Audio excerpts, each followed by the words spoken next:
এই civic volunteers যা করে দেখাচ্ছেন শুনলে হয়তো আপনি নিজেও অবাক হবেন। কি এমন করে দেখাচ্ছেন এই বীরভূমের সিভিক ভলেন্টিয়ার, জানতে হয়তো ইচ্ছা হবে আপনারও। বহুরূপে সম্মুখে তোমার ছাড়ি কোথা খুঁজিছ ঈশ্বর, জীবে প্রেম করে যেই জন সেই জন সেবিছে ঈশ্বর। স্বামী বিবেকানন্দের এই বাণী শিবায়ন ভট্টাচার্যের মূল মন্ত্র। তাই হয়তো শিব জ্ঞানে জীব সেবা করে চলেছেন সিভিক ভলেন্টিয়ার শিবায়ন।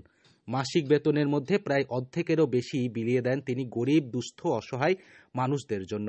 এই শিবায়নের বাড়ি রামপুরহাটের কুসুম্বা গ্রামে, যেখানে খোদ মুখ্যমন্ত্রীর মামার বাড়ি। পরিবারের অবস্থা খুব একটা সচ্ছল সেটা নয়, তবে গরিব দুস্থ অসহায়দের পাশে দাঁড়ানোর প্রচেষ্টা সেই ছোট থেকে। একজন হচ্ছে ট্রাফিক, রামপুরহাট ট্রাফিকে আমি কর্মরত একজন সিভিক ভলেন্টিয়ার ফোর্স। আমার ছোট থেকেই আমার সেবা করা অভ্যাস। আমি দেশের জন্য, আমি ছোট থেকে যখন থেকে আমার জ্ঞান হয়েছে তখন থেকে দেশের প্রতি আমার ভালোবাসা আছে।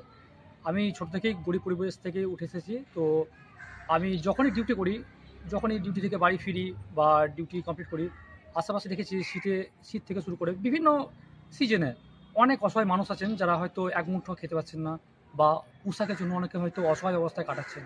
তা আমি দেখেছি যে আমার বেতন থেকে যদি ৩ থেকে ৪,০০০ টাকা করে ওনাদের জন্য রেখে যদি ওনাদের কিছুটা হেল্প করা যায়, তার জন্য আমি মাসিক বেতনের একটা বড় অঙ্ক তিনি গরিব দুস্থদের জন্য খরচ করে থাকেন।